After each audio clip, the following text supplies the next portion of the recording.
च नंदनाय च नन्दगोपकुमाराय नन्दगोपकुमाराय गोविन्दाय नमो नमः। गोविन्दाय नमो नमः। मुखं करोति वाचालम् मुखं करोति वाचालं पङ्गुं लाङ्घ्यते गिरिं पङ्गुं लङ्घयते गिरिं यत्कृपातमहं वन्दे यत्कृपातमहं वन्दे परमानन्दमाधव। परमानन्दमाधवम्। मङ्गलाचरण। ॐ अज्ञानतिमिरान्धस्य ज्ञानाञ्जनशलाकया चक्षुरुन्मीलितं येन तस्मै श्रीगुरुवे नमः। श्रीचैतन्यमनोभीष्टं स्थापितं येन भूतले स्वयं रूपः कदा मह्यं ददाति स्वपदान्तिकं। वन्देऽहं श्रीगुरोः श्रीयुतपदकमलं श्रीगुरुवैष्णवांश्च श्रीरूपं साग्रजातं सहगण रघुनाथान्वितं तं सजीवं साद्वैतं सावधूतं परिजनसहितं कृष्णचैतन्यदेवं श्रीराधा कृष्णपादान् सहगण ललिता श्रीविशाखान्वितांश्च। हे कृष्ण करुणा सिंधो दीनबंधो जगत्पते गोपेश गोपिका कांत राधा कांत नमोस्तुते। तप्त कांचन गौरांगी राधे वृंदावनेश्वरी वृषभानुसुते देवी प्रणमामि हरिप्रिये। वाञ्छाकल्पतरुभ्यश्च कृपा सिन्धुभ्येव च पतितानां पावनेभ्यो वैष्णवेभ्यो नमो नमः। जय श्री कृष्ण चैतन्य प्रभु नित्यानंद श्री अद्वैत गदाधर श्रीवासादि गौर भक्त वृंद। हरे कृष्ण कृष्ण कृष्ण हरे हरे हरे राम राम राम हरे हरे। नमः ॐ विष्णुपादाय कृष्णपृष्ठाय भूतले श्रीमते भक्तिवेदान्त स्वामिनिति नामिने। नमस्ते सरस्वते देवे गौरवाणी प्रचारिणी निर्विशेष शून्यवादी पाश्चात्य देशतारिणी। हरे कृष्ण माता जी दंडवत प्रणाम। सभी प्रभुजी माता जी को दंडवत प्रणाम। Hare Krishna. Hare Krishna. Thank you so much Meenakshi माता जी, आज का जप और आज की प्रार्थनाएं करने के लिए। और सभी का हार्दिक अभिनंदन है आज के इस प्रातःकालीन जप सत्र में। आप सबका बहुत बहुत स्वागत। हरे कृष्णा सभी को। हरे कृष्णा प्रभु जी, दंडवत प्रणाम। जी सभी को दंड प्रणाम। हरे कृष्ण। हरे कृष्ण प्रभु जी दंडवत प्रणाम। हरे कृष्णा माता जी। हरे कृष्ण प्रभु जी माता जी दंडवत प्रणाम। हरे कृष्णा प्रभु जी माता जी दंडवत प्रणाम।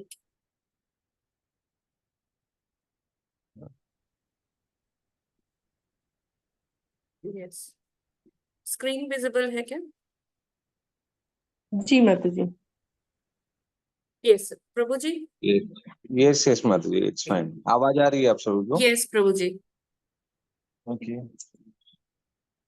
सो श्रीला प्रभुपाद जी का जो आज संदेश है वो इस प्रकार है। वो बोलते हैं कि तुम्हारे जैसा गृहस्थ भी एक त्रिदंडी के समान है, चूंकि तुमने अपना सर्वस्व न्यौछावर कर दिया है, अपना जीवन, अपना परिवार, अपनी संतान।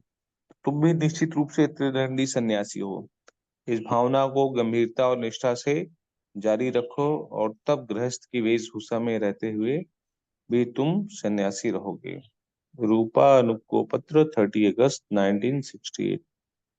ठीक है।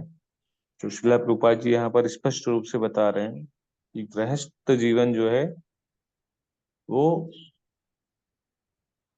अगर हम भगवान को सेंटर में रखते हैं तो वो कितना महान है। ठीक है, क्योंकि गृहस्थ जीवन में आप अकेले भक्ति नहीं करते हैं।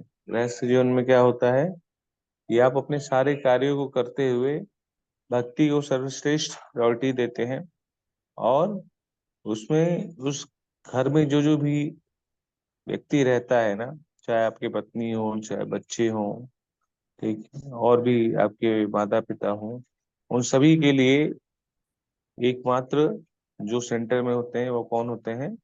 भगवान होते हैं। ठीक है, और यही चीज श्रील प्रभुपाद जी बता रहे हैं। तो जैसे एक उदाहरण के रूप में ले लीजिए कि एक बहुत धनाढ्य व्यक्ति था, उसका बहुत मतलब बंगले भी थे, गाड़ी भी थी। तो एक दिन उनके घर में एक संत आए, पूछ रहे हैं कि इतना बड़ा बंगला किसका है? तो व्यक्ति बोलता है ठाकुर जी का है। इतनी सारी गाड़ियां किसकी है? तो बोलता है ठाकुर जी का है। ठीक है, अंदर गए, अंदर उन्होंने इतनी महंगी महंगी चीजें देखी, और भी बहुत सारी। बोले ये सारी चीजें कहाँ की है, किसकी है? बोले सब ठाकुर जी की है। और जब घर के आंगन में गए तो वहां पे ठाकुर जी स्वयं विराजमान थे। तो बोले ये किसके हैं? तो व्यक्ति ने बोला ये तो केवल मेरे हैं। तो कहने का मतलब है इस दुनिया में जो भी सारी चीजें हैं, ठीक है, वो हमें भगवान से प्राप्त होती है। और अगर हमने भगवान को अपना बना लिया तो ऑटोमेटिकली सारी चीजें स्वयं हमें प्राप्त हो जाती हैं। ठीक है, तो इसी प्रकार से श्रील प्रभुपाद जी बता रहे हैं कि गृहस्थ जीवन का जो धर्म है, जो कर्तव्य है, वो आसान नहीं है। ठीक है, वो एक बहुत महान कार्य है। और इसीलिए श्रील प्रभुपाद जी ने जो उसकी संज्ञा दी है, वो कैसे दी है? त्रिदंडी सन्यासी। ठीक है, त्रिदंडी सन्यासी मतलब जो अपने मन क्रम वचन तीनों से भगवान के लिए अपने आप को समर्पित करते हैं। ठीक है, क्योंकि इससे महान मनुष्य जीवन में सन्यासी से महान कोई नहीं है। ठीक है, एक वैष्णव सन्यासी से महान। तो इसीलिए श्रील प्रभुपाद जी इस चीज की संज्ञा देते हैं। ठीक है, और इस चीज को बताते हैं कि हमें, हर जितने भी गृहस्थ भक्त हैं, हमें निष्ठा पूर्वक ये कार्य करते रहना है। ठीक है, निष्ठा पूर्वक कार्य इसलिए करते रहना है क्योंकि अगर हम सब भगवान को केंद्र में रख के कार्य करेंगे, हमारा सभी का जितने भी ये घर एक मंदिर में कन्वर्ट हो जाएगा। हमारा समाज, हमारा देश अपने आप स्वतः जो है, उनको हमें किसी और चीज की जरूरत नहीं पड़ेगी। ठीक है, बताने या कुछ कराने के लिए, क्योंकि हम भगवान के द्वारा बताए गए आदेशों से अपने जीवन का निर्वाह करते हैं। ठीक है, और इसीलिए बताते हैं श्रील प्रभुपाद जी कि अगर आप ऐसे कार्यों को करते हुए चलते हैं, ठीक है, तो आप एक बहुत बड़े सन्यासी रहेंगे। गृहस्थ की भी वेशभूषा में आपको अपने कपड़ों को बदलने की जरूरत नहीं है। ठीक है, आप चाहे जो कपड़े पहनिए, ठीक है, लेकिन आपका हृदय, आपके घर के जितने भी भक्त लोग हैं, उनका हृदय भगवान में रमा हुआ है, और किसी चीज की जरूरत नहीं है। तो भगवान क्या है? भाववत्सल है। भगवान केवल और केवल उस भाव को देखते हैं, और किसी और चीज को नहीं देखते हैं। तो हमें इस चीज को मानना चाहिए कि किस प्रकार से श्रील प्रभुपाद जी ने भी अपने जीवन को, ठीक है, अपने पिताजी के कहने पर अपने बचपन को भगवान में समर्पित किया, फिर अपने गृहस्थ जीवन को भी भगवान की आज्ञा मानकर स्वीकार किया, और उसके पश्चात संन्यास जीवन लेकर भगवान की भक्ति को आगे बढ़ाया अपने गुरु की आज्ञा के लिए। तो हमारे गुरु भी यही बोल रहे हैं कि हमको किस प्रकार से अपना गृहस्थ जीवन बनाना है। ठीक है, नहीं तो फिर अगर हम गृहस्थ नहीं बन सकते तो हम क्या बन जाएंगे? गृह में थी। ठीक है, और इसकी भर्त्सना स्वयं प्रहलाद महाराज कहते हैं। ठीक है, कि व्यक्ति जब गृहस्थ के कार्यों को सही पूर्वक नहीं करता है तो क्या अंधकूप के समान हो जाता है। ठीक है, एक गृह मेथी के समान हो जाता है, और उसमें सदैव केवल केवल फंसता ही रहता है, उससे कभी निकल नहीं पाता है। तो हम सभी को चाहिए कि जो हमारे आचार्यगण बताते हैं उससे अपने जीवन का पालन करें, और भगवान की सेवा करते रहें, लोगों को, अपने घर वालों को सबसे पहले जोड़ें, फिर इसके बाद हमारे पास समय रहता है तो अपने अगल बगल वालों को, अपने समाज को, इस तरीके से हमारे जो जीवन का लक्ष्य है वो भी पूर्ण हो जाएगा और हम भगवान की सेवा भी करते रहेंगे। स्पष्ट है ना आप सभी को? जी प्रभु जी। जी प्रभु जी। जी हाँ प्रभु प्रभु जी जी। स्पष्ट है। गृहस्थ जीवन में भी रहकर यदि मन क्रम वचन से भगवान को अपना अर्पित करता है तो वो त्रिदंडी सन्यासी की तरह है और सारे कार्य उसके सफल हो जाते हैं। हरे कृष्ण। बिल्कुल बिल्कुल। ठीक है, जैसे सन्यासी क्या है, उनको वैरागी, विरक्त होना पड़ता है संसार से। आप सभी को, हम सभी को क्या है कि हम लोग गृहस्थ हैं, हम लोग विरक्त होकर तो नहीं रह सकते ना, कि हम घर छोड़ दें या घर की सारी फैसिलिटीज जो मिलती है उसको छोड़ दें, ठीक है, या हमारे पास जो चलने के साधन है, गाड़ियां हैं, उनको छोड़ दें। नहीं कर सकते, क्योंकि गृहस्थ की सारी जिम्मेदारियां होती हैं। लेकिन गृहस्थ की सारी जिम्मेदारियां अगर वो ठाकुर जी को समर्पित करते हैं, भगवान को समर्पित करते हैं, तो अपने आप ही वो सारे भक्ति कार्य हो जाते हैं। हम तो भावार्थ यही है कि हमें किसी प्रकार का अहंकार नहीं करना है। जो भी हमारे जीवन में आ रहा है सब भगवान की कृपा से आ रहा है, और उन्हीं की कृपा मानकर उन्हीं को ही बीच में रखकर सेवा करते हुए आगे बढ़ना है। बस इतना ही करना है हम सभी को, सरलता पूर्वक, विनम्रता पूर्वक, श्रद्धा से। ठीक, ठीक है माता जी। हरे ये इस, कृष्ण। यस, यस श्लोक पढ़िए। प्रभु जी, आज 41 श्लोक से स्टार्ट करना है। ओके। 13-40 में। जी पढ़ दे, पढ़े हाँ जी, प्रारंभ हाँ करें। जी। 41वां श्लोक। त्रयीमयं रूपमिदं च सौकरं भूमण्डलेनाथ दत्ताधृतेन ते चकास्ति शृङ्गोढगनेन भूयसा कुलाचलेन्द्रस्य यथैव विभ्रमः। हरे कृष्णा। हरे कृष्ण। त्रयीमयं रूपमिदं च सौकरं भूमण्डलेनाथ दत्ताघृतेन ते चकास्ति सिंहूढघनेन भूयसा कुलाचनेन्द्रस्य थैव विभ्रम। हरे कृष्ण। हरे हरे कृष्ण। कृष्णा। त्रयीमयं रूपमिदं च सौकरं भूमण्डलेनाथ दत्ताघृतेन ते चकास्ति शृङ्गो गगनेन भूयसा कुलाचलेन्द्रस्य यथैव विभ्रमः। हरे कृष्ण।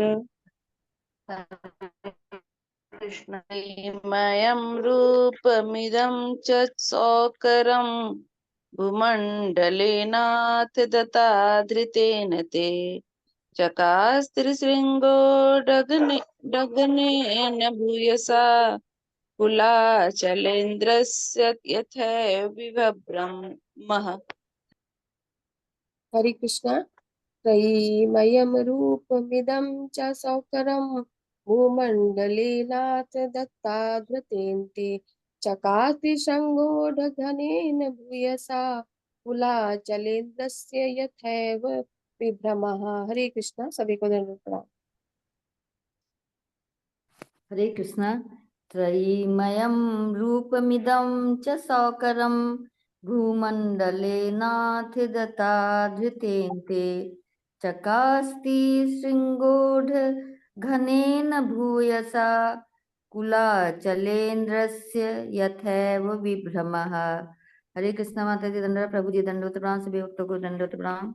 हरे कृष्ण। त्रैम्यं रूपमिदं च सौकरं भूमण्डलेनाथ दत्ताधृतेन ते चकासित शृङ्गोढघनेन विभूषा कुलाचलेन्द्रस्य यथा विभ्रमः। हरे कृष्ण। दंडवत प्रणाम प्रभु जी, दंडवत प्रणाम माता जी। हरे कृष्ण। हरे कृष्ण प्रभु जी, धन्यवाद प्रणाम। हरे कृष्ण माता जी, धन्यवाद प्रणाम, सबको कोटि कोटि प्रणाम। त्रयीमयं रूपमिदं च सौकरं भूमण्डलेना भूमण्डलेनाथ दत्ताधृतेन ते चकास्त्री श्रृङ्गूढघनेन भूयसा कुलचल इन्द्रिय यथा एव विभ्रमः। हरे कृष्णा। हरे कृष्णा। त्रयीमयं रूपमिदं च सौकरं भूमण्डलेनाथ दत्ताधृतेन ते चकास्तिशृङ्गोढ घनेन भूयसा कुलाचलेन्द्रस्य यथैव विभ्रमः। हरे कृष्णा। हरे कृष्णा। रहीमयं रूपमिदं च सौकरं भूमण्डलेनाथ दत्ताघ्रतेन ते चकास्तिशृङ्गोढ घनेन भूयसा कुलाचलेन्द्रस्य यथैव विभ्रमः। हरे कृष्णा। सभी को दंडवत प्रणाम। हरे कृष्ण। त्रयीमयं रूपमिदं च सौकुरं भूमण्डलेनाथ दत्ताघ्रतेन ते चकास्ति शृङ्गोढगनेन भूयसा कुलाचलेन्द्रस्य यथैव विभ्रमः। हरे कृष्ण।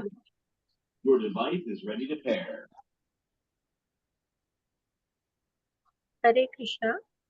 त्रयीमयं रूपमिदं च सौकरं भूमण्डलेनाथ दत्ताधृतेन ते चकास्ति शङ्गोढघनेन भूयसा कुलाचलेन्द्रस्य यथैव विभ्रमः। हरे कृष्णा। हरे कृष्णा माता जी।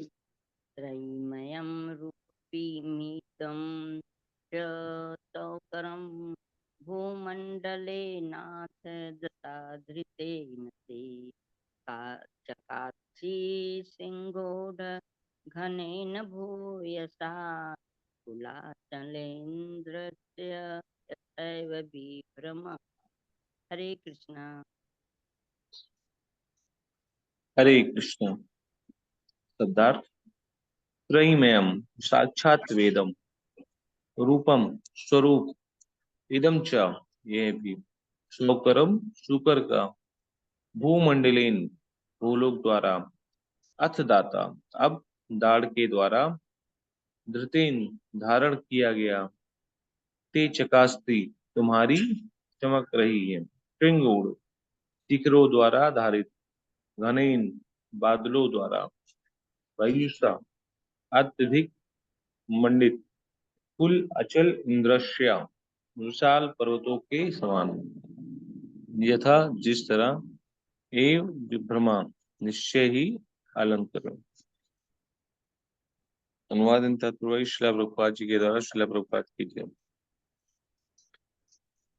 हे प्रभु, जिस तरह बादलों से अलंकृत होने पर विशाल पर्वतों के शिखर सुंदर लगते हैं, उसी तरह आपका दिव्य शरीर सुंदर लग रहा है, क्योंकि आप पृथ्वी को अपने दांतों के दाढ़ों के सिरे पर उठाए हुए हैं।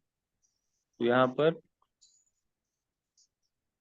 पिछले भी कई श्लोकों से हम लोग श्रवण कर रहे होंगे कि जितने भी जन तप सत्यलोक के निवासी थे, ठीक है, वो सब भगवान के महान वैष्णव भक्त हैं, और वो सभी भगवान की सही तरीके से अलग अलग वैदिक मंत्रों के उच्चारण से भगवान का गुणगान कर महिमा रहे हैं, मंडन।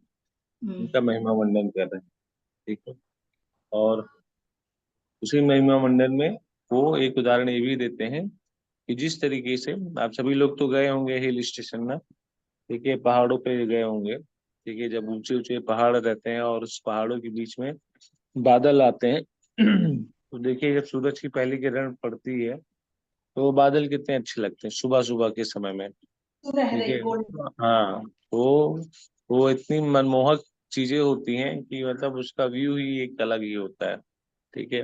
तो उसी तरीके से यहाँ पर उस चीज के बारे में जितने भी साधु संत हैं उस चीज का वर्णन कर रहे हैं कि जैसे ही ये बादल पहाड़ों का श्रृंगार करते हैं ना, ठीक है, तो आपका जो ये शरीर है उसके ही समान सुंदर लग रहा है। मतलब शरीर भगवान का बहुत ही विशालकाय है, पहाड़ों के समान, लेकिन उस पर उन्होंने अपने चेहरे पर श्रृंगार करके अपने आप को अलंकृत किया हुआ है।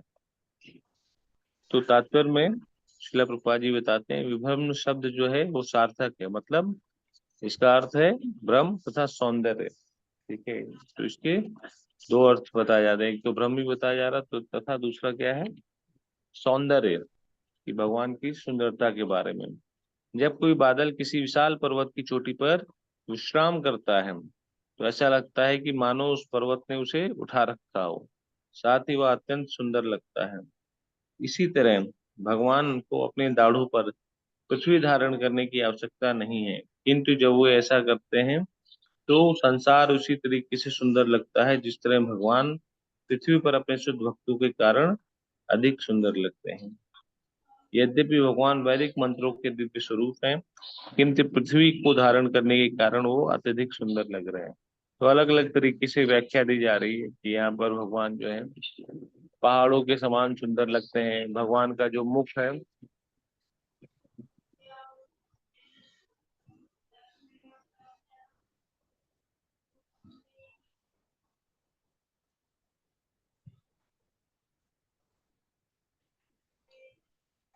भगवान का जो मुख है वो एक तरीके से चंद्रमा के समान प्रतीत होता है। पृथ्वी को लेकर खड़े हैं तो उसमें लगता है कि चंद्रमा के में जो काली छटाएं हैं, जो दाग हैं, उसके तरीके से। ठीक है, फिर भगवान को अलग अलग वैदिक मंत्रों के द्वारा बताया जाता है। ठीक, भगवान के जो शरीर है उसमें उदर को, चेहरे को, उनके हाथ को अलग अलग यज्ञों के द्वारा, यज्ञों के भोजन के द्वारा उसमें उस तरीके से उनका व्याख्यान होता है। तो इसी तरीके से अलग अलग तरीके से जितने भी संत हैं वो भगवान की व्याख्या करते हैं। ठीक है, तो यहाँ से इस चीज के बारे में श्रील प्रभुपाद जी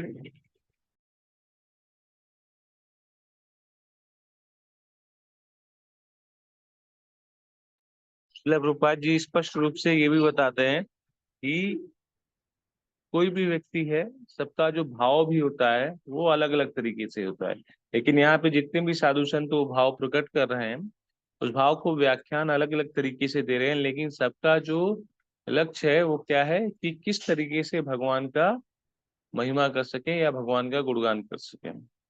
ठीक है, और भगवान को उन्होंने इस प्रकार से भी सुशोभित किया है कि भगवान पृथ्वी पर भी इतने सुंदर दिखते हैं, लेकिन उसका जो मेन कारण बताया है वो कौन है, अपने भक्तों के कारण है। ठीक है, भगवान पृथ्वी धराधाम पर क्यों आते हैं, अपने भक्तों से प्रेम करते हैं तभी आते हैं ना। भगवान अपने भक्तों से प्रेम करते हैं तभी आते हैं ना, परित्याग। जी प्रभु जी। जी जी प्रभु। जी धर्म प्रभु जी। की स्थापना करने के लिए, साधुओं की रक्षा करने के लिए, परित्राणम साधु नाम विनाशाय च दुष्कृताम। ठीक है, तो जब साधुओं से, संतों से भगवान प्रेम करते हैं तभी उस धराधाम पर अवतरित होते हैं। तो पृथ्वी भी कौन है, उनकी एक भक्त है। ठीक है, तो इस संसार में जो भी कोई है वो सब भगवान की इच्छा से ही कार्य कर रहे हैं। ठीक है, तो आगे देखिएंगे कि हम पृथ्वी को, भगवान जो है, जितने भी साधु संत हैं पृथ्वी को किस चीज का दर्जा देते हैं, धरा को भगवान की पत्नी का दर्जा देते हैं, और भगवान जो है परम पिता के रूप में है। तो जब भगवान के भक्तों पर संकट आता है तो भगवान स्वयं अवतरित होते हैं। ठीक है ना, स्पष्ट है ना आप लोग को। जी प्रभु जी। ठीक है माता जी, अगला श्लोक पढ़ते हैं।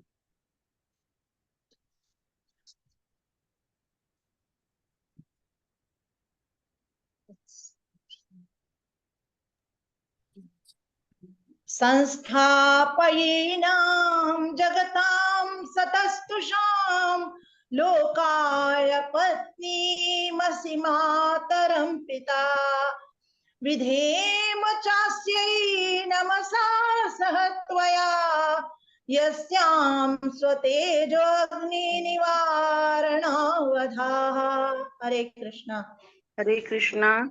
संस्थापयेनां जगतां सतस्तु सां लोकाय पत्नीमसि मातरं पिता विधेम चास्ये नमसा सह त्वया यस्यां स्वतेजो अग्निमिवारणावधाम्।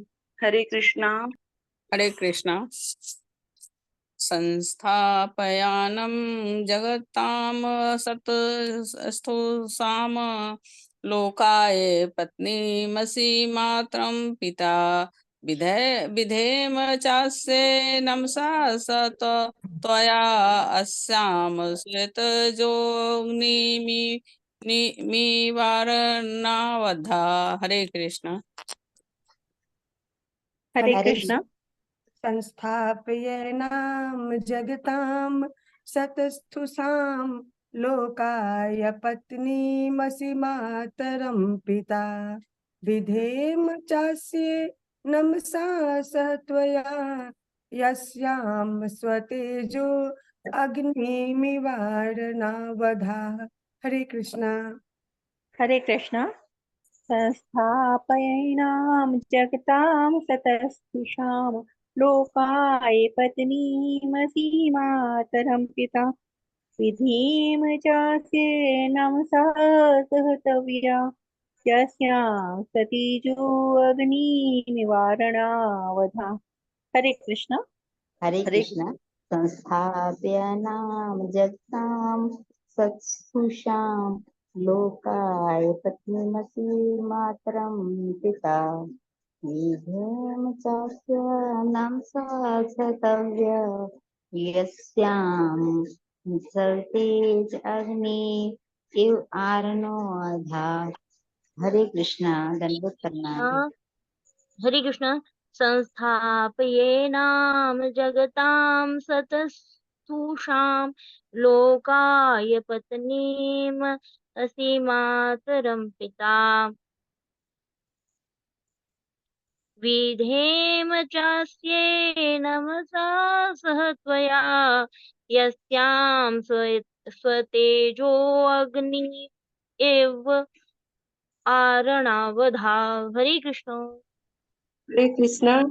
संस्थापयैनां जगतां सतस्तु सां लोकाय पत्नीमसि मातरं पिता विधेम चास्यै नमसा सा त्वया यस्यां स्वतेजो अग्निमिवारणावधा। हरे कृष्ण।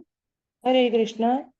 संस्थापयेनां जगतां सतस्तु सां लोकाय पत्नीमिषि मातरं पिता विधेम चस्ये नमसा सह त्वया यस्यां स्वतेजो अग्निमिवारणावधा। हरे कृष्ण। हरे कृष्णा। संस्थापयेनां जगतां सतस्तुषां लोकाय पत्नीमसि मातरं पिता विधेम चास्ये नमसा त्वया यस्यां स्वतेजो अग्निमिवारणावधा। हरे कृष्णा। हरे कृष्ण। पढ़िए माता जी आप। संस्थापयेनां जगतां सतस्तु सां लोकाय पत्नीमसि मातरं पिता विधेम चास्ये तं नमसा सह त्वया यस्यां स्वतेजो अग्निमिवारणावधा। हरे कृष्ण। हरे कृष्णा। संस्थापयेनां जगतां सतस्तुषां लोकाय पत्नीमसि मातरे पिता विधेम चास्ये नमसा सह त्वया यस्यां सतेजो अग्निमिवारणावधा। हरे कृष्णा। सभी को दंडवत प्रणाम। हरे कृष्ण। संस्थापयेन जगता सतस्तुपां लोकाय पत्नीमसि मातरं पिता विधेम चास्य नमसा सत्वया यस्यास्वतेजो अग्निमिव रणावधा। हरे कृष्ण। हरे कृष्ण। शब्दार्थ संस्थापयनम, इस पृथ्वी को उठाओ, जगतम चर, सतुस्थसम तस्थुसम तथा अचर दोनों, लोकाय उनके निवास स्थान के लिए, पत्नी पत्नी, असी मातरम हो माता, पिता पिता, विधेम हम अर्पित करते हैं, च भी अस्य माता को, नमसा नमस्कार, शाह समेत, त्वया तुम्हारे साथ, यस्याम जिसमें, स्वतेजा अपनी शक्ति के द्वारा, अग्निम अग्नि, ईव अरुणो हृदस आरणी काष्ठ में, अधा निहित। अनुवाद और तात्पर्य श्रील प्रभुपाद जी के द्वारा। श्रील प्रभुपाद के जी। हे प्रभु, यह पृथ्वी चर तथा अचर दोनों प्रकार के निवासियों के रहने के लिए आपकी पत्नी हैं और आप परम पिता हैं। हम उस माता पृथ्वी समेत आपको सादर नमस्कार करते हैं जिसमें आपने अपनी शक्ति स्थापित की है, जिस तरह कोई दक्ष यज्ञकर्ता के अरणी काष्ठ में अग्नि स्थापित करता है। तो यहाँ पर स्पष्ट रूप से वर्णन हुआ है, साधु संत ने भी बताया। इसीलिए देखिए पृथ्वी को भी माँ की संज्ञा दी गई है। ठीक है। वैसे जीवन में हम लोग कितने, सात सात प्रकार के माँ होती है ना, कितने प्रकार की माँ होती हैं? हरे कृष्णा। प्रभु जी आप बताइए, पता नहीं। 8 प्रकार के। बस आप लोगों को किसी को पता है 7 प्रकार की माँ कौन कौन सी होती हैं? नहीं प्रभु जी आप बताइए। हरे कृष्णा। प्रभु जी जन्म देने वाली माँ, धरती माँ, हाँ, एक तो गाय, आपको जन्म देने वाली माँ होती है। हम्म, ठीक है। दूसरा आपकी जो पालती हैं, दाई माँ, उनको भी गाय माँ माँ की संज्ञा दी गई है। जी। तीसरा जो है शास्त्र गौ माता को गौ माँ की माता, धरती संज्ञा माँ, दी गौ गई माँ, है। हाँ गौ माँ, चौथा धरती माँ, इस धराधाम को माँ की संज्ञा दी गई है। जरा, हाँ जी। हाँ, धराधाम पृथ्वी। हाँ, धराधाम को माँ की संज्ञा दी गई है। पांचवा, जितनी ये पवित्र नदियां हैं उनको भी माँ की उनको भी संज्ञा दी नाम, गई है। ठीक है। शास्त्र भी तो माँ के समान और है। शास्त्र, हाँ, शास्त्र को भी माँ की संज्ञा दिया गया है। जी। और एक चीज और है, एक और गाय, 7वां गाय, किसको? गौ गाय, माता, गौ माता, नहीं, गौ गौ गौ माता। माता हो गया माता जी। गौ माता तो हो गया माता जी। एक दुर्गा और माँ, है। देवी माँ, हाँ, दुर्गा माँ से नहीं, दुर्गा माँ। नहीं, वो तो भगवान की तो शक्ति है ही है, वो तो माता है ही है। ठीक है, वो तो महामाता है। ठीक है। लेकिन 7 प्रकार, एक और कुछ है, एक को और बोलते हैं। तो 7 प्रकार की शास्त्रों में भी वर्णित है कि ये 7 प्रकार के लोग, गुरु इन की 7 पत्नी प्रकार माता, की। माता प्रभु जी, गुरु हम्म। माता, गुरु की पत्नी माता। हाँ, हाँ, गुरु की यस, पत्नी। गुरु यस पत्नी, यस। जी जी। जी थैंक यू जी माता जी। जी। ठीक। या गुरु की पत्नी को भी माँ की संज्ञा दी गई है। तो ये 7 प्रकार की माँ है हर व्यक्ति के जीवन में। हम्म। तो उसी प्रकार से पृथ्वी को भी माँ की संज्ञा, यहाँ पर जितने भी वैष्णव भक्त हैं वो माँ की संज्ञा देकर संबोधित करते हैं। क्योंकि जब पृथ्वी जो है तभी चलायमान होती है जब भगवान उसमें प्रविष्ट करते हैं। ठीक है। या उस पर दृष्टि करते हैं, जब ब्रह्मांड में दृष्टि करते हैं तो ब्रह्मांड चलायमान होता है। और जब भगवान इसमें खुद बैठते हैं तब पृथ्वी के अंदर सारी, हर प्रकार की जो क्रियाएं होती हैं वो ऊर्जावान हो जाती हैं या चलने लग जाती हैं। तो कहने का अर्थ है कि भगवान के ही शक्तियों के कारण, जो भगवान की शक्तियां विद्यमान बताई जाती हैं, कि भगवान की ही शक्तियों के कारण पृथ्वी में चर तथा अचर जीवों की उत्पत्ति होती है। ठीक है। और पृथ्वी ही उनका लालन पालन करती है। ठीक है ना। उत्पत्ति भी पृथ्वी के माध्यम से होता है, और पृथ्वी के द्वारा दिए गए जो अनाज है, शाक है, सब्जियां हैं, सब पृथ्वी के ही द्वारा ही होता है। ठीक है। तो इसी तरीके से ये सारी जो चीजें पृथ्वी हमको देती भी हैं, वो किसकी कृपा से देती हैं? भगवान की कृपा से। तो एक तरीके से पृथ्वी जो है हमारी माँ है। ठीक है। और परमपिता कौन है? किसके कारण हमें मिलता है? भगवान के कारण। जी। जैसे घर में एक पति और पत्नी है। ठीक है। पति क्या करता है? अपनी घर की आवश्यकताओं की पूर्ति के लिए कार्य करता है। ठीक है। लक्ष्मी को लेके आता है, अलग अलग प्रकार की जो आवश्यकताओं की चीजें हैं उसको लेके आता है। और माँ क्या करती है? ये पत्नी जो है उन सारी चीजों को सजो के रखती है, जिस तरीके की जिससे आवश्यकता होती है उस तरीके का वो कार्य करती है। ठीक है। बच्चों को खिलाना है, बड़ों को खिलाना है, घर की देखभाल करनी है। ठीक है। एजुकेशन देना है। तो ये सारी चीजें माँ देखिए अपने आप करती है। तो उसी प्रकार से पृथ्वी माँ भी हमारा कितना ख्याल रखती है। ठीक है। तो यहाँ पर जितने भी वैष्णवगण हैं वो यही कह के संबोधित कर रहे हैं, और दोनों को आपस में रखकर सादर नमस्कार भी करते हैं कि आप जो हैं, आप सभी शक्तियों के स्रोत हैं। आप ही के कारण ये माता पृथ्वी माता जी हैं जो हमारा ख्याल रखती हैं, और केवल आपकी कृपा के ही कारण, आप दोनों की कृपा, यहाँ पर भगवान तथा भगवान की पत्नी दोनों की कृपा बताई जा रही है। क्यों?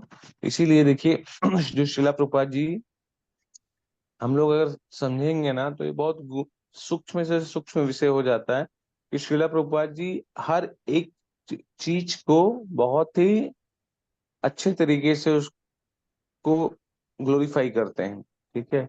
यहाँ पर भगवान तथा भगवान के भक्तों को रिस्पेक्ट देते हैं। ठीक है। कभी भी डिसरिस्पेक्ट नहीं देते हैं। ठीक है।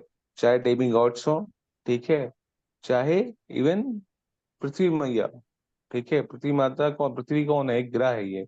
लेकिन शिला प्रभुपाद जी ने इस चीज को भी बताया कि उनकी भी अनुकंपा हम सभी जीवों पर बनी रहती है, और इसीलिए पृथ्वी तथा भगवान को दोनों को एक साथ में रखकर नमस्कार किया गया। तात्पर्य में शिला प्रभुपाद जी बताते हैं, तथा कथित गुरुत्वाकर्षण का नियम जो लोगों को स्थिर रखता है। यहाँ पर उस भगवान की शक्ति के बारे में बतलाया गया है कि शक्ति को भगवान ने उसी तरीके से स्थापित कर रखा है जिस तरह दक्ष करता ब्राह्मण वैदिक मंत्रों की शक्ति से आर्णी काष्ठ में अग्नि को स्थापित करता है। तो देखिए गुरुत्वाकर्षण का जो नियम है वो अपनी पृथ्वी पर ही है। ठीक है। मतलब जब अंतरिक्ष से जब पृथ्वी की तरफ बढ़ने लगेंगे, जब नीचे आएंगे पृथ्वी के धरा से कुछ ही किलोमीटर ऊपर जो है गुरुत्वाकर्षण है, उसके ऊपर फिर वो सारे बल जो है खत्म हो जाते हैं। ठीक है। लेकिन भगवान का जो नियम है ना, भगवान ने इस तरीके से बना रखा है कि पृथ्वी जो है, और पृथ्वी के तरीके से ऐसे और भी ग्रह हैं जो अपने आप में अंतरिक्ष में तैर रहे हैं और कभी किसी से टकराते नहीं। ठीक है। तो आप सागर को देखेंगे ना, सागर भी अपनी सीमा में रहता है। ठीक है। 1/3 पार्ट ही पृथ्वी है, बाकी जलमग्न है। ठीक है। लेकिन हर एक चीज, चाहे सागर हो चाहे नदी हो, ठीक है, वो सब अपने अपने कंट्रोल में रहते हैं। तो ये कंट्रोल करने का जो माध्यम है कौन है? केवल भगवान ही है ना जो कंट्रोल करेंगे। ठीक है। कोई भी जो वस्तु है वो किसी ना किसी माध्यम से कंट्रोल होती है। फैन है या लाइट है, स्विच दबाया ऑन हो गया, स्विच बंद किया बंद हो गया। ठीक है। तो उसी प्रकार से ये चराचर ब्रह्मांड किसी न किसी के कंट्रोल में है, और वो कंट्रोल किसके हाथ में है? श्री भगवान के हाथ में, क्योंकि उनकी ही शक्तियां हर तरफ स्थित है, विद्यमान है, जिसके कारण हर एक चीज सब सुचारू रूप से सारी चीजें चल रही हैं। इस व्यवस्था में यह संसार चर तथा अचर प्राणियों के लिए रहने की योग्य बन जाता है। सारे बद्ध जीव जो कि इस भौतिक जगत के वासी हैं, माता पृथ्वी के गर्भ में उसी प्रकार स्थापित किए जाते हैं जिस तरह पिता द्वारा माता के गर्भ में शिशु का बीज स्थापित किया जाता है। ठीक। तो वही अभी हम लोगों ने चर्चा किया कि हम सभी जो है वो भगवान की कृपा के ही द्वारा इस पृथ्वी पर ही अवतरित होते हैं। और यहाँ पर चर तथा अचर मतलब चलायमान भी चीजें हैं और पेड़ पौधे वनस्पति ये सारी चीजें भी यहाँ पर आती हैं। तो दोनों चीजों का जो उत्पत्ति होती है वो भगवान की कृपा से इस पृथ्वी में की जाती है। पिता के रूप में भगवान तथा माता के रूप में पृथ्वी को यह विचारधारा भगवत गीता 14.4 में भी विवेचित है। बद्ध जीव उस जन्म भूमि के प्रति भक्ति भाव से पूरित रहते हैं जिसमें वे जन्म लेते हैं, किंतु वे अपने पिता को नहीं जानते। ठीक है, माता संतान उत्पन्न करने के मामले में स्वतंत्र नहीं है। इसी तरह भौतिक प्रकृति तब तक जीवित प्राणियों को उत्पन्न नहीं कर सकती है जब तक वह परम पिता परमेश्वर के संपर्क में ना आए। ठीक, तो यहाँ पर बहुत ही अच्छे से श्रील प्रभुपाद जी ग्लोरीफाई करके बता रहे हैं कि हम लोग अपनी जन्मभूमि के बारे में तो जानते ही हैं, लेकिन हमारे जो पिता है क्या, ठीक है, जिसकी वजह से हमारा अस्तित्व है और वो जीवन भर, ठीक है, उन्हीं की ही शक्तियों के माध्यम से हम हर एक चीज को ग्रहण करते हैं, ठीक है, जीवन भर। लेकिन हम कभी भी क्या उनके प्रति कृतज्ञ होते हैं, यही हमारी सबसे बड़ी अज्ञानता है। ठीक है, आज के समय में 90% लोग कभी सोच भी नहीं पाते इस सब सारी चीजों को। ठीक है, उन्होंने एक नाम दे दिया साइंस का, ठीक है, लेकिन साइंस का भी शोध कहाँ से है, अगर उसके बारे में पता करेंगे तब हमें हमारी जो मेन जड़ है उस पर पता चलेगा। ठीक है, तो यही यहाँ पर श्रील प्रभुपाद जी कह के बताते हैं कि हमें अपने पिता के प्रति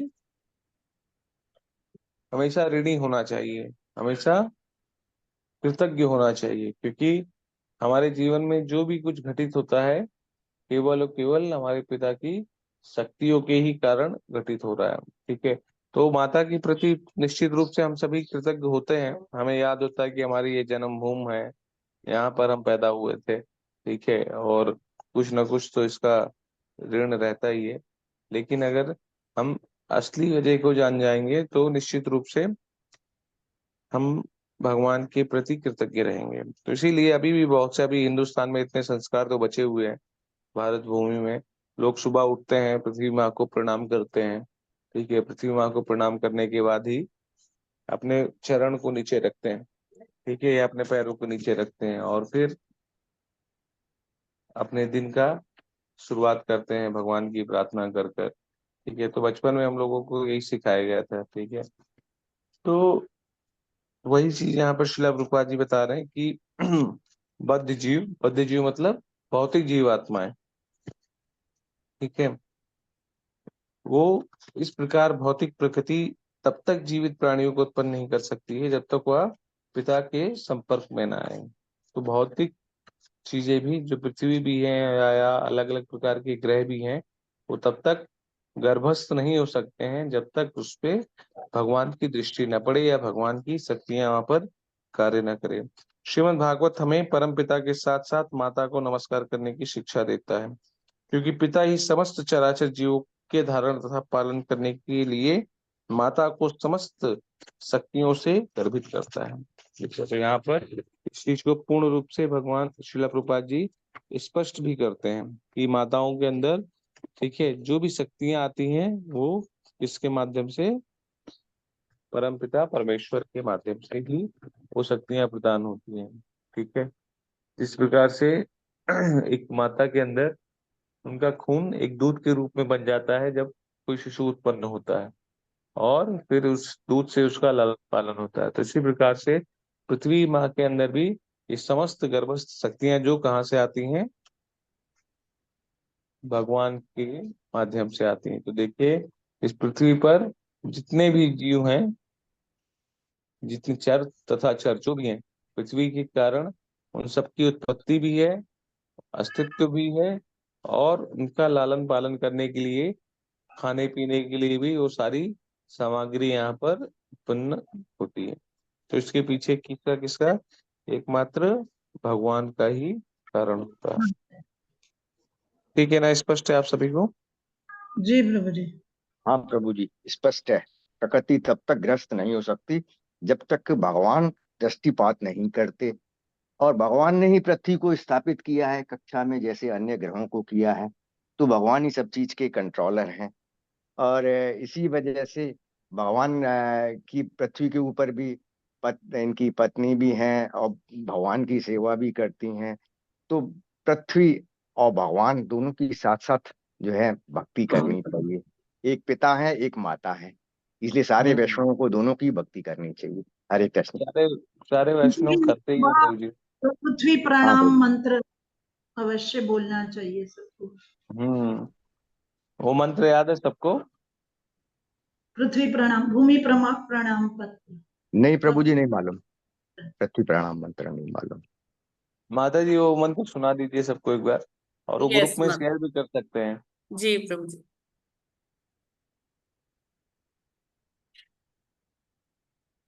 माता जी, राजेश्री माता जी, जी माता जी, सुना समुद्र रहे। बस। समुद्र वसने देवी पर्वत स्तन मंडिते विष्णु पत्नी नमस्तुभ्यं पाद स्पर्श क्षमस्व में। तो इसमें बता दिया है कि कैसे जो है समुद्र वसने देवी यानी कि समुद्र उनका वस्त्र है, पर्वत स्तन मंडिते उनके छाती पर पर्वतों की श्रृंखलाएं हैं, विष्णु पत्नी है वो, इसीलिए हम उनको पैर, क्योंकि माता के ऊपर पाँव नहीं रखा जाता, लेकिन धरती के ऊपर पाँव रखे बिना हम कार्य नहीं कर सकते, तो इससे उनसे पहले क्षमा याचना करते हैं कि आपके ऊपर मैं पैर धारण कर रहा हूँ, पैर रख रहा हूँ, तो मुझे क्षमा कीजिए। बिल्कुल। हरे कृष्ण। तो माता जी आप ये मंत्र ग्रुप में शेयर भी कर सकते हैं। तो आप लोग सुबह उठते यस। समय ना इस मंत्र को पढ़ भी सकते हैं। आप बेड पे जैसे ही अपने बेड से उठते हैं या अपने जो भी है जहाँ पर सोते हैं, तो उठने से पहले ये मंत्र बोलकर, ठीक है, तभी आप पृथ्वी पर पैर रख सकते हैं। और मान लीजिए श्लोक नहीं भी याद होता है तो आप पृथ्वी माँ को भी डायरेक्ट उनसे प्रार्थना करके, क्षमा याचना करके, तब हम अपने कार्यों के लिए आगे बढ़ते हैं। ठीक है। तो इसीलिए यहाँ पर पृथ्वी माँ को एक माँ के रूप में और भगवान को पिता के रूप में दर्जा दिया गया। ठीक है। ठीक है, अगला श्लोक हम लोग ले लेते हैं माता जी। 9 मिनट बचा हुआ है। जी 43वां श्लोक। कः श्रद्दधीतान्यतमस्तव प्रभो रसां गताया भुव उद्विबर्हणम् न विस्मयोऽसौ त्वयि विश्वविस्मये यो माययेदं स्रसृजे अति विस्मयम्। हरे कृष्णा।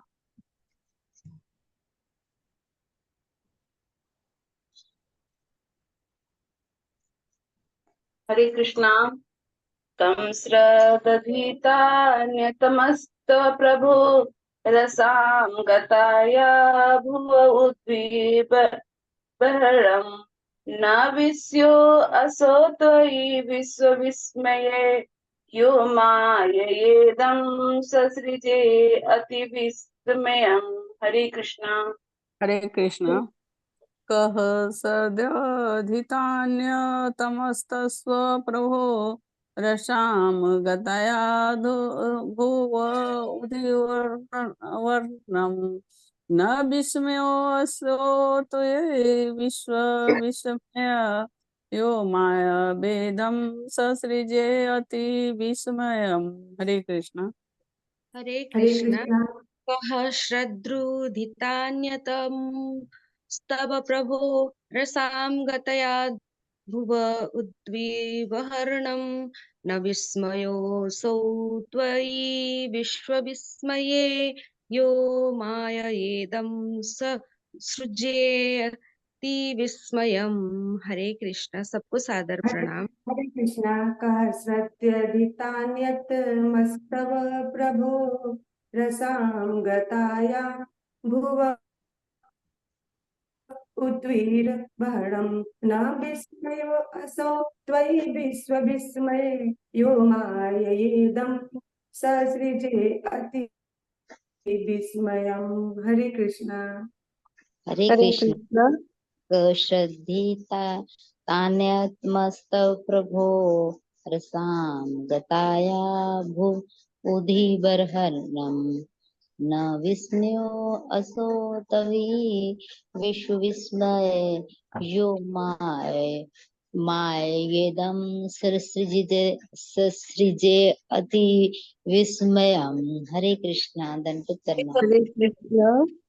सहस्रविधीतान्यत् मस्तव प्रभो रसां गताया भुव उदिबर्हणम् न विस्मयो असो त्वयि विश्वविस्मये यो मायेदं ससजे अति विस्मयम्। हरे कृष्ण। हरे कृष्णा। कः श्रद्धधीत अन्यतमः प्रभु रसां गताया भुवद्भिर्बहरणम् न विस्मयोऽसो त्वयि विश्वविस्मये यो माययेदं सस्रजे अति विस्मयम्। हरे कृष्णा। हरे कृष्णा। सशब्दधीतान्यतमस्तव प्रभो रसां गताया भुव उद्विबर्हणम् न विस्मयो असो त्वयि विश्वविस्मये यो माययेदं ससजे अति विस्मयम्। हरे कृष्णा। हरे कृष्णा। कः सद्धीत अन्यतमा तव प्रभु रसाम गताया भुव उद्विबर्हणम् न विस्मयो असो त्वयि विश्वविस्मये यो माययेदं सृजिजे अति विस्मयम्। हरे कृष्ण। हरे कृष्ण। श्रद्धधीता न्यत मस्तव प्रभु रसांगताया भुव उद्विबर्हणम् न विस्मयो असो त्वयि विश्व विस्मये यो माययेदं ससृजे अति विस्मयम्। हरे कृष्ण। हरे कृष्ण। शब्दार्थ का और कौन श्रद्धितिम प्रयास कर सकता है, अनितम आपके अतिरिक्त अन्य कोई, तब तुम्हारा प्रभु हे प्रभु रसामम जल में गताया पड़ी हुई हुआ पृथ्वी को उद्वहनम उद्धार न कभी नहीं विस्मय आश्चर्य में असो ऐसा कार्य त्वयि तुमको विश्व विश्व के विस्मय आश्चर्य से पूर्ण या माया जो शक्तियों के द्वारा इदम यह ससृजे उत्पन्न किया अत विस्मयम सभी आश्चर्य से बढ़ के।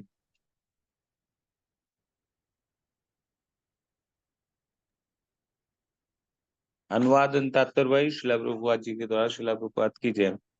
हे पूर्ण पुरुषोत्तम भगवान, आपके अतिरिक्त ऐसा कौन है जो जल के भीतर से पृथ्वी का उद्धार कर सकता है, किंतु यह आपके लिए बहुत ही आश्चर्यजनक नहीं है, क्योंकि ब्रह्मांड के सृजन में आपने अति अद्भुत कार्य किया है। अपनी शक्ति से आपने इस अद्भुत विराट जगत की सृष्टि की है। तो यहाँ पर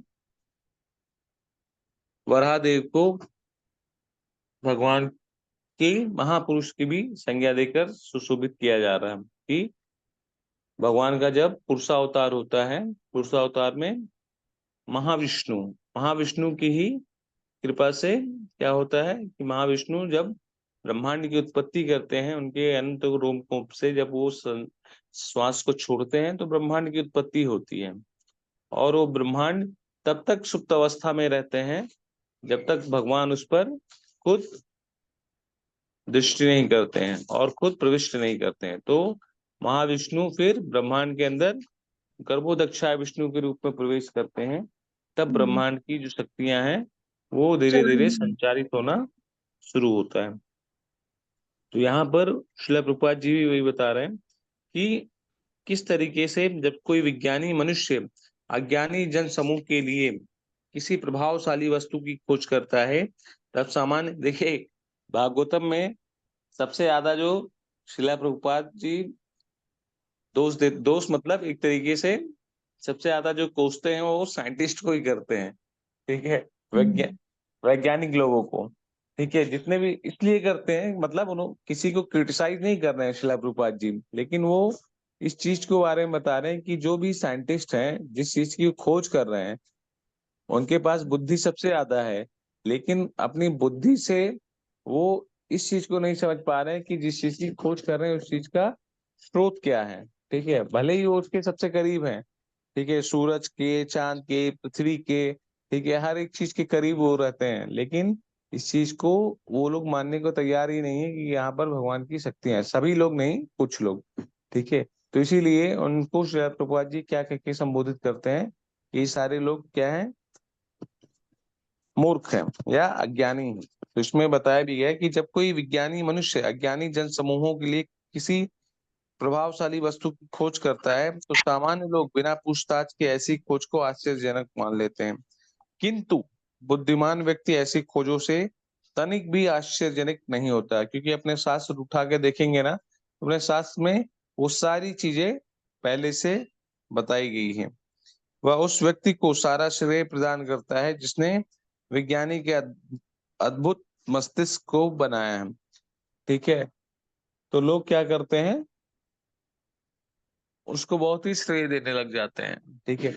अभी कुछ दिन पहले मैं न्यूज में देख रहा था कि हम लोग यूरोप के लोगों ने क्या बनाया है, ये बायोडिग्रेडेबल प्लेट्स वगैरह बनाया, किससे, पत्तियों से, पत्तल जो होती नहीं, पत्तियों से उन लोगों ने दोना और प्लेट्स बनाया, और सब बहुत खुश हुए वहां की उनकी कंट्री में, अरे यार हमने तो बायोडिग्रेडेबल बना दिया, प्लास्टिक्स का कोई यूज नहीं है।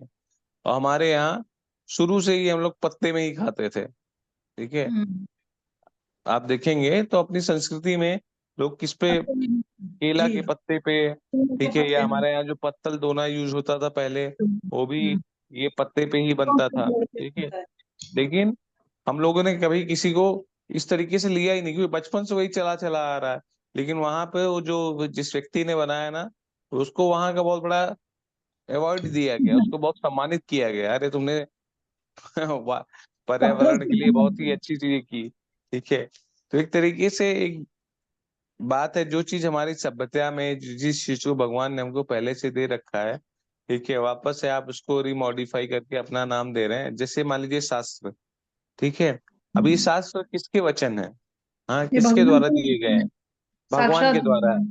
ठीक है, लेकिन आप देखेंगे कहीं पे भागवत सप्ताह होगा ना तो भगवान कहाँ रहेंगे, एकदम छोटे से कोने में रहेंगे, और जो बोलने वाला रहेगा, ठीक है, उसका फोटो कितना बड़ा लगेगा फ्लैक्स में, सबसे बड़ा उसी का फोटो लग जाएगा, ठीक है, कि भागवत सप्ताह महामंडलेश्वर श्री श्री 1008 इनके द्वारा, और भगवान जी बेचारे कोने में छोटे दबे हुए हैं, ठीक है, तो मतलब ये भागवत सप्ताह जो है ये महामंडलेश्वर ने बोला है, मैं सारे संतों के लिए नहीं बोल रहा हूँ ऐसा वर्ड, लेकिन जितने भी लोग धन लेकर इस चीज का मतलब व्यवसाय के तरीके में, धन भी लेना गलत नहीं है, दान लेना किसी भी गलत नहीं है, लेकिन दान का सदुपयोग होना बहुत ही आवश्यक है, ठीक है, जैसे आप देखेंगे ना महावीर मंदिर का, ऐसे बहुत से मंदिर है, ठीक है, महावीर मंदिर में बहुत सा चढ़ावा आता है, लेकिन उस चढ़ावे का उपयोग क्या होता है, अयोध्या में अमावा राम मंदिर में प्रसाद बांटने के लिए, भारत का सबसे बड़ा कैंसर हॉस्पिटल है उसको चलाने के लिए, ठीक है, मेडिकल कॉलेजेस, स्कूल, शिक्षा देने के लिए, तो हमारे धर्म में जब इतने सारे इतना लक्ष्मी आता रहता है ना तो उसका सदुपयोग होना चाहिए, ठीक है, सदुपयोग कैसे, भगवान की सेवा में, ठीक है, भगवान का सारा श्रृंगार होना चाहिए, भगवान के द्वारा, ठीक है, भक्तों को प्रसाद खिलाना चाहिए, भगवान की कृपा के लिए भक्तों के लिए अलग अलग मतलब किसी कुछ जैसे हॉस्पिटल्स और ये सारी चीजों का निर्माण कराना चाहिए, तब ये सारी चीजों का सदुपयोग होता है। और आप देखेंगे ना कि दान के पैसे और ये सब का अगर कोई दुरुपयोग करता है तो उसकी क्या गति भी होती है। तो यहाँ पर यही चीज बताया गया है कि हे पूर्ण पुरुषोत्तम भगवान, आपके अतिरिक्त ऐसा कौन है जो जल के भीतर से पृथ्वी का उद्धार कर सकता है? भगवान के अलावा ऐसा कोई और नहीं है जो इस तरीके के कार्यकलाप कर पाए, क्योंकि भगवान ही ये हैं जिन्होंने ब्रह्मांड की उत्पत्ति की है, ब्रह्मांड का लालन पालन करते हैं, ब्रह्मांड को विलय भी कर देते हैं। तो श्रील प्रभुपाद जी वही बता रहे हैं कि एक समान व्यक्ति भी भौतिक प्रकृति के अद्भुत कार्य से विस्मित होता है और वह सारा श्रेय विराट जगत को प्रदान करता है, किंतु एक विद्वान कृष्ण भावना भवित व्यक्ति या भली भांति जानता रहता है कि विराट जगत के पीछे इसका भगवान श्री कृष्ण का मस्तिष्क कार्य करता है या उनकी शक्ति कार्य करती है, जिसकी पुष्टि भगवद गीता 9.10 में हुई है। मध्याक्षर प्रकृति स्वीतो सा चराचरम, क्योंकि इस प्रकृति का जो परम पिता है या प्रकृति जो संचारित होती है, जो इसमें ऊर्जा है, वो कहाँ से आती है? वो भगवान से आती है। चूंकि भगवान श्री कृष्ण अद्भुत विराट जगत का संचालन कर सकते हैं, अतः उनके लिए वराह का विराट रूप धारण करना और फिर पृथ्वी को जल के कीचड़ से निकालना तनिक भी आश्चर्यजनक नहीं है।